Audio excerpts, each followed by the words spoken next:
Guys, so my neighbor's got a cylinder here that I'm going to help her rebuild. So this is a tie rod end cylinder. It's a little bit different than the ones I've been doing on my case backhoe, just the way it comes apart and goes together. Should be super easy. So we're going to show you that real quick. So I think we can probably get it all in one take, so let's go ahead and get started. We've got it pulled off the machine here. So first things first,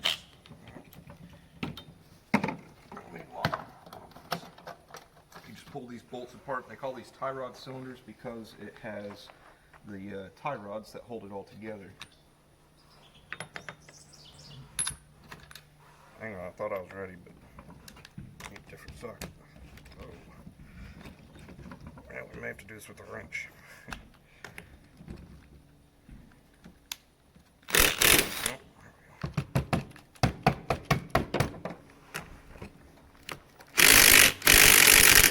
Okay, now that one unthreaded out of the other end, that's no big deal, as long as they all come out. It's going to be the same.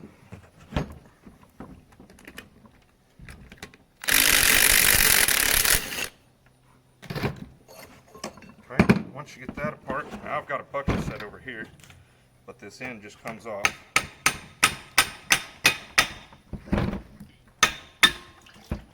That. As I said, you want a bucket here to catch all your oil.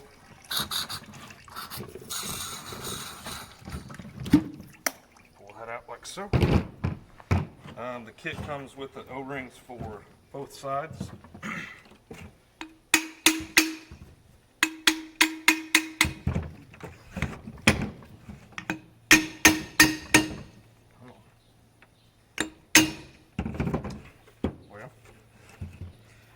Looks like it's better to take these off.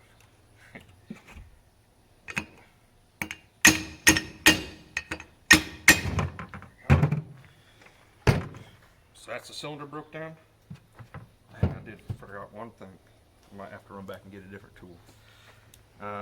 So you need ideally some sort of a O-ring pick or something to get those O-rings out. Okay, and now I was looking at this, I thought that those orange pieces were part of the piston seal, but that's an O-ring backup. You saw those on a lot of those case cylinders as well. Same thing here. It's just an O-ring.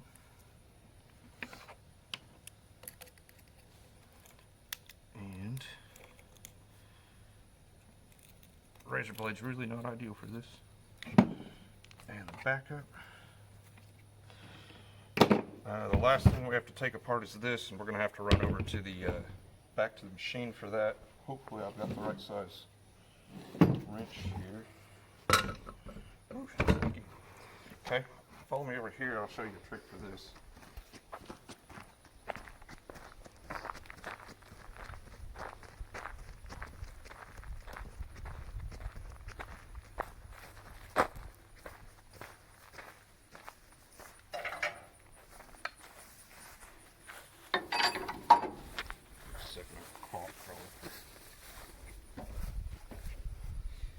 So if you had a good vise or something that you could clamp this in, that would be one way that you could get this taken off.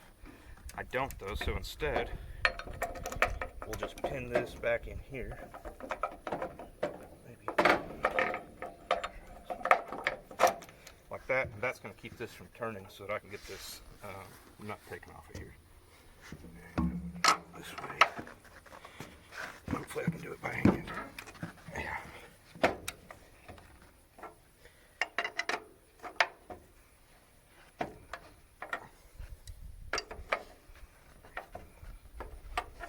This trick would work on the style of cylinders that's on my backhoe as well, if you needed to. So that's a wrench carrot.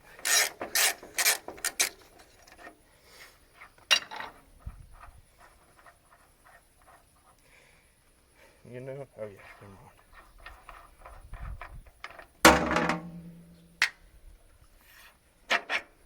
And there's the piston. You have to take the piston off because you need to get this off in order to get the oil seal. Can you zoom in there and see that? That's your problem right there. See how that's all falling apart? So that used to be the oil seal. Let's go back to the shade real quick and we'll take all that out.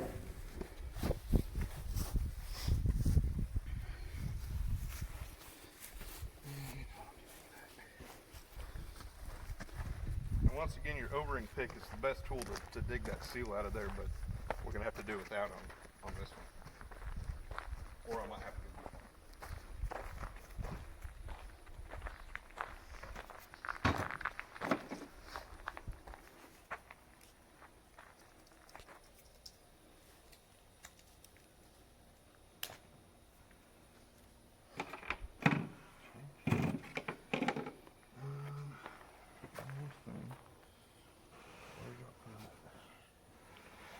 Is there a chisel somewhere? Go ahead and zoom in on this too. So you can see this is the rod wiper. This is coming off, but you see this metal piece here? That's not actually the casting. That's the back side of that rod. So what you want to do is you can use a chisel to drive in there, and once it's underneath there, then you can hit the top of the chisel with the hammer. I just gotta find my chisel. It was in my pocket. So zoom in here close. What we want to do is get the chisel underneath there.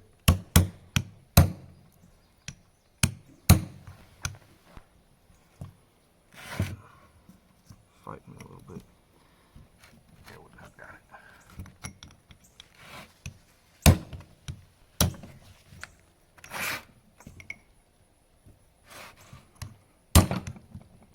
Might be enough. Yep. Just like that. There's your rod wiper.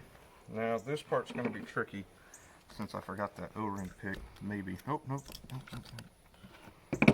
Came right out. Made a liar out of me.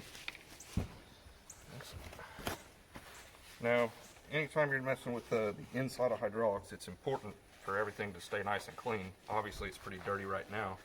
We want to make sure we clean everything up as we get ready to start reassembling it. We'll clean out the inside of the cylinder there, and especially when those oil seals fall apart, you need to make sure you get all those little bits of old plastic and rubber, whatever they're made out of there.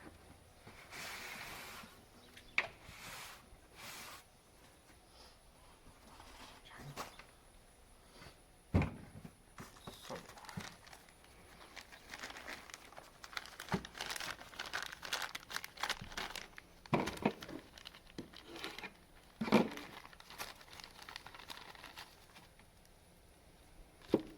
here's the new one. Now, I'm going to put this in from the front, but you can see how this has kind of the V shape in it. That V needs to go towards the inside of the cylinder. Don't put that in there backwards or it will not work. To get these in, they're kind of stiff, but if you can just kind of fold them in half and start getting them worked in there, you can be pretty aggressive with them. You don't have to worry about like bending them and stuff like that. Just like that. So there's your new rod wiper cylinder. The rod wiper, we need like a 2x4 block right over there. 4x4? Sure. Yeah, thinner. See, there's a 2x block right under there under the table. Yeah. So you can put these in with a press if you had one handy. But if you don't, block of wood.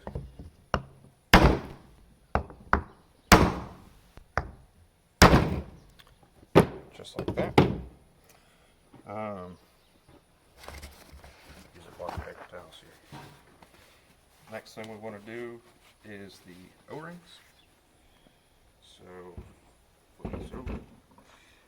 So if you remember, we took the O-ring off first and then the backer. So when we're putting these back together, of course you want to go reverse order. We'll put the backer on first, and then the O-ring. Just like that. Go ahead and do this side now.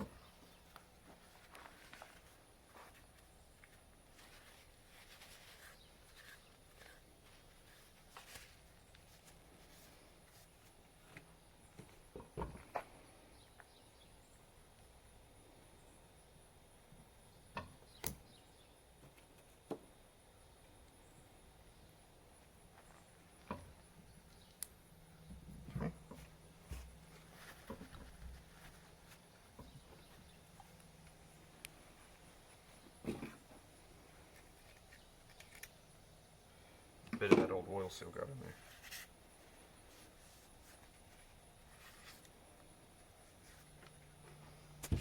Okay. Make sure we clean this out real good. Now this one, the nice parts about these tie rod cylinders is that you can really, since you can get into them like this, they're easier to clean, they're easier to work on in general. Of course, this one happens to be big enough I can get my arm in it, which is nice. Nice and clean.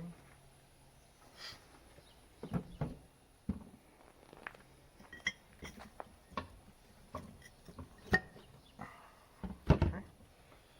And then we have the piston seal.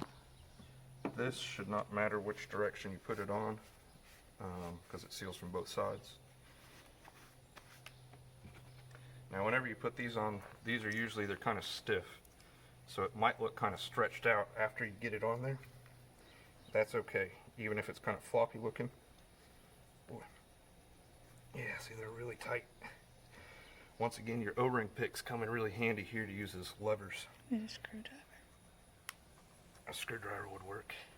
Can you do a flathead screwdriver? I'll probably have it by the time he gets back. About there. Just like that.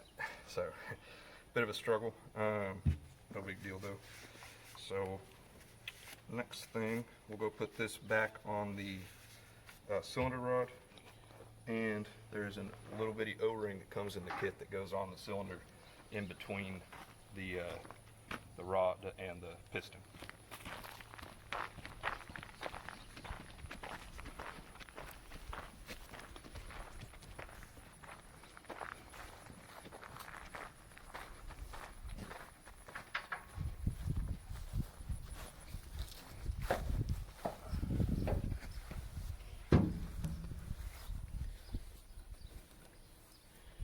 Old O-ring.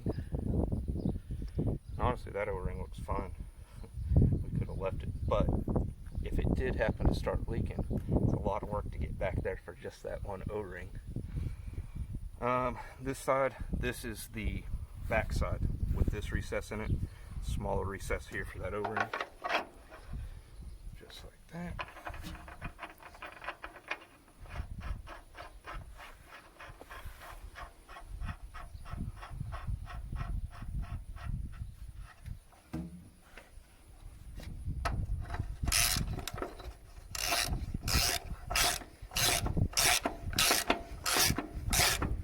I'm sure there is a torque spec on this. This being a John Deere, it'd probably be pretty easy to look up, but we're just going to give it.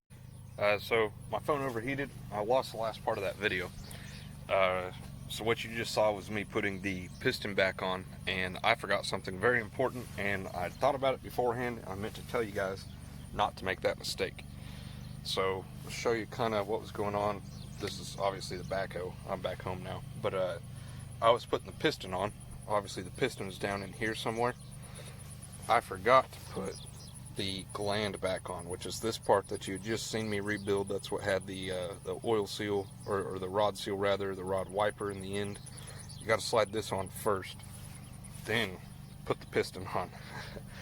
It just won't go back together if you don't do that. So other than that, that's really important. Don't make that mistake, because it's just irritating to have to redo it. Not a huge deal. Just take it back apart, which is what I had to do, and reassemble it correctly. So after that, you didn't miss much. It all just kind of goes back together in the exact reverse order.